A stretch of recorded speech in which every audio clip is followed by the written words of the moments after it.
Welcome to the topic series. We're going to describe how to mount the Paulson goggle clips onto an ACH helmet.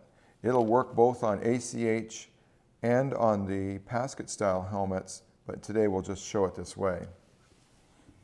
Take your helmet, take the Paulson goggle clips that come with all of the 510T goggles, small instruction sheet that's included.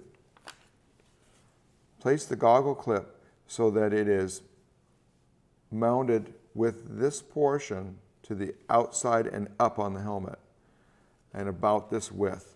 Put it to the edge of the helmet and shove it up. I'll repeat on this other side. Now we have the two goggle clips mounted onto the helmet. The goggle strap attaches by just simply diving the strap down through the slot, folding the upper portion through, and now the goggle strap is in place on here. Repeat on this side. And then you could pull the goggle over to the front of the helmet like this. Now the goggle is attached firmly to the helmet. You can deploy the goggle to be worn on your head, and the goggle then can be rested on the top of the helmet. And just to show how secure this goggle strap attachment is, if I drop the goggle to the back side, you see that nothing falls off.